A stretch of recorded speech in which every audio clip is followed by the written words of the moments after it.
हरे कृष्णा। जो फल तीनों पुष्कर में कार्तिक पूर्णिमा को स्नान करने से या गंगा तट पर पितरों को पिंडदान करने से मिलता है, वही फल अपरा एकादशी का व्रत करने से बड़ी आसानी से प्राप्त हो जाता है। मकर के सूर्य में प्रयागराज के स्नान से, शिवरात्रि का व्रत करने से, सिंह राशि के बृहस्पति में गोमती नदी के स्नान से, कुंभ में केदारनाथ जी के दर्शन से या बद्रीनाथ जी के दर्शन से, सूर्य ग्रहण के समय कुरुक्षेत्र के दर्शन से, स्वर्णदान करने से या फिर अर्धप्रसूता गौदान करने से जो फल मिलता है, वही फल अपरा एकादशी के व्रत से मिल जाता है। यह व्रत पाप रूपी वृक्ष को काटने के लिए कुल्हाड़ी के समान है, पाप रूपी ईंधन को जलाने के लिए अग्नि के समान है, पाप रूपी अंधकार को मिटाने के लिए सूर्य देव के समान है, मृग को मारने के लिए सिंह के समान है। इसलिए मनुष्य को अपने पापों से डरते हुए प्रायश्चित की भावना से इस व्रत को अवश्य ही रखना चाहिए। आज के दिन भगवान विष्णु का पूजन करने से मनुष्य सभी पापों से छूटकर भगवान विष्णु के लोक को जाता है। जो लोग अपरा एकादशी का व्रत रखते हैं और भगवान विष्णु की पूजा करते हैं, उन्हें आज के दिन अपरा एकादशी की व्रत कथा अवश्य ही सुननी या पढ़नी चाहिए। इस व्रत कथा को सच्चे मन से सुनने मात्र से ही सभी पाप मिट जाते हैं।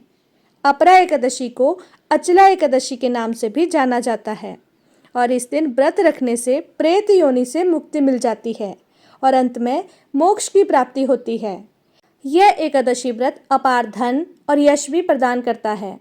सबसे पहले आप सभी को अपरा एकादशी की हार्दिक शुभकामनाएं। भगवान श्री हरि आप सभी की मनोकामनाएं पूर्ण करें। एक बार धर्मराज युधिष्ठिर ने भगवान श्री कृष्ण से ज्येष्ठ मास के कृष्ण पक्ष की एकादशी के महत्व को बताने का निवेदन किया। तब भगवान श्री कृष्ण ने कहा, हे युधिष्ठिर, ज्येष्ठ कृष्ण एकादशी को अपरा एकादशी कहते हैं। इसका दूसरा नाम अचला एकादशी भी है। इस व्रत को करने से प्रेत योनि, ब्रह्म हत्या आदि पापों से मुक्ति मिल जाती है। एक समय की बात है, एक राज्य में महीध्वज नाम का राजा शासन किया करता था। उसका छोटा भाई बृजध्वज बड़ा ही पापी था। वह अधर्म करने वाला, दूसरों के साथ अन्याय करने वाला और बड़ा ही क्रूर था। वह अपने बड़े भाई महीध्वज से घृणा और द्वेष करता था। इसके परिणाम स्वरूप उसने एक दिन अपने बड़े भाई के खिलाफ एक साजिश रची और एक रात उसने अपने बड़े भाई की हत्या करवा दी। उसके शव को ले जाकर जंगल में एक पीपल के पेड़ के नीचे गाड़ दिया। अब राजा महीध्वज अकाल मृत्यु के कारण प्रेत योनि में प्रेतात्मा बनकर उसी पीपल के पेड़ पर रहने लगे। फिर तो वह प्रेतात्मा राजा बड़ा ही उत्पात मचाने लगा। एक दिन वहां से धौम्य ऋषि गुजर रहे थे। तभी उन्होंने उस प्रेत को पीपल के पेड़ पर देखा। उन्होंने तपोबल से उस प्रेत राजा के बारे में सब कुछ पता कर लिया। तब उन्होंने प्रसन्न होकर प्रेत आत्मा को पेड़ से नीचे उतारा और परलोक विद्या के बारे में ज्ञान दिया। धौम्य ऋषि ने उस प्रेत आत्मा राजा को प्रेत योनि से मुक्ति दिलाने के लिए फिर स्वयं ही अपरा एकादशी का व्रत रखा। विधि पूर्वक अपरा एकादशी का व्रत करने के बाद उन्होंने भगवान श्री हरि से प्रार्थना की कि हे श्री हरि, उनके द्वारा किए गए इस व्रत का पूरा पुण्य उस प्रेत आत्मा राजा को मिल जाए ताकि उसे प्रेत योनि से मुक्ति मिल सके।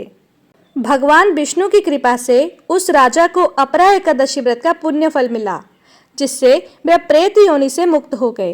तब राजा ने दिव्य शरीर धारण किया और ऋषि को प्रणाम करते हुए धन्यवाद दिया। फिर वह राजा पुष्कर विमान में बैठकर स्वर्गलोक को चले गए। इस प्रकार अपरा एकादशी का व्रत पितरों को भी मोक्ष प्रदान करने वाला है। यदि आप चाहते हैं कि आपके पितृ संतुष्ट रहें, सदा आप पर प्रसन्न रहें, तो आज के दिन व्रत रखकर आप अपने द्वारा रखे गए व्रत का सारा पुण्य अपने पितरों को भी प्रदान कर सकते हैं। ऐसा होने पर न केवल पितरों को प्रेत योनि से मुक्ति मिलती है, बल्कि उन्हें अंत में वैकुंठ लोक की भी प्राप्ति हो जाती है और ऐसे पितृ प्रसन्न होकर सदा अपने परिवारजनों पर भरपूर आशीर्वाद बनाए रखते हैं। प्रेम से बोलिए भगवान विष्णु की जय। यह थी आज की वीडियो। अगर आपको आज की वीडियो पसंद आई हो तो वीडियो को लाइक करें, शेयर करें, चैनल को सब्सक्राइब करें और कमेंट बॉक्स में जय श्री हरि लिखना ना भूलें। धन्यवाद।